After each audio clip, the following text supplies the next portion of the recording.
Control is one of the coping mechanisms that we use as overwhelmed individuals, as high stress, high anxiety, because everything is so chaotic around us. I always think of it like being thrown in a river with wild rapids, and we're just trying to keep our heads above water, and we're tumbling and we're going, and we end up reaching out any rock, any branch we can cling onto to try and help us stay above water.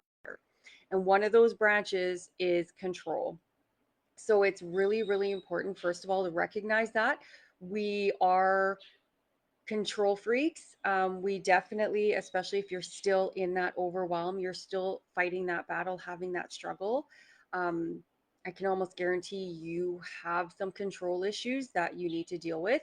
Even now, I've been fairly good for many years. And even now, I still kind of catch myself having to, like, okay, you can't fix this. You need to let it go, and taking those breaths and kind of shaking it off.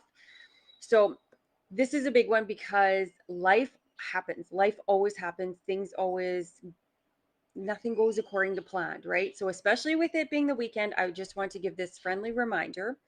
No matter how much we plan, no matter how much we have, you know, itinerary or ideas, or we've thought everything through a million times, which is probably adding to some of the stress, something always comes up. There's always a bump in the road. So it's really about, yes, we want to plan, and we would love things to go how we plan it to, but if they don't, it's being able to roll with those punches, go with the flow, problem solve, shift, and then keep on, and not letting it ruin our day, not letting it get us down, not if you're like me, not throwing the adult tantrum of freaking out because one more thing went wrong. Oh my God, nothing goes according to plan. I've been there, I've done that.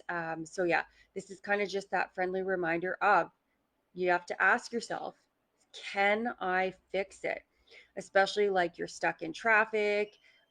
Let's say, like, one of my stories is we were on our way to camping, and my boyfriend actually had to work in the morning, and we're on our way. So we took two separate vehicles, and we get to the campground, and he forgot the tent. So it's an hour and a half drive, and we're already there. We have friends coming.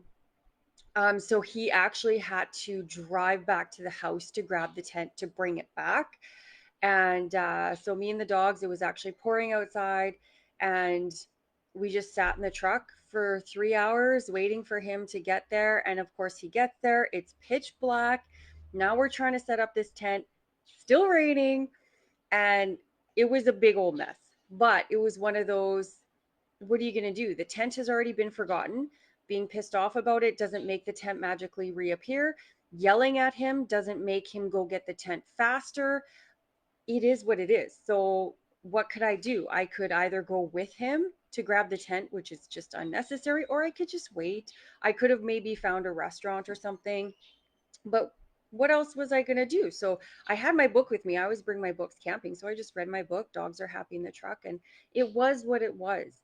But that freaking out, that having that emotional outburst, that reaction, it doesn't help anything, and it doesn't solve anything. It just makes us worse. It's just feeding those negative emotions. And now we're blasting everyone around us with all of that negativity also.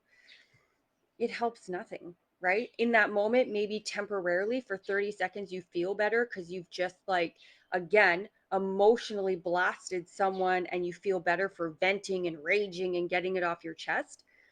But if you're like me and 99% of everyone else, you kind of feel like a dick afterwards, right? So taking those breaths, letting it go. Can I fix this? Yes or no? If I can, how? Problem solve only. It is what it is. I'm fixing it. So let it go. If I can't fix it, it is what it is. Let it go.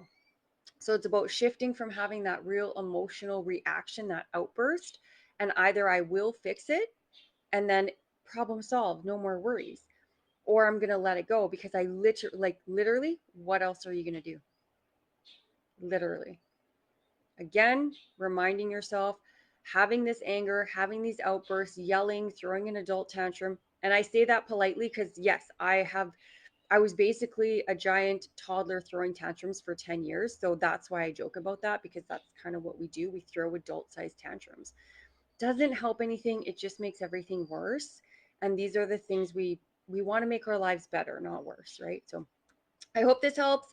I hope you kind of remember and you can take that, like, when the bump comes, because there's always something, even if it's tiny, like they're out of milk and you have to buy a different brand of milk or something, or go somewhere else for milk, something small. Or if your boyfriend forgets the tent and has to, you make a 3 hour trip to go get it, it's okay.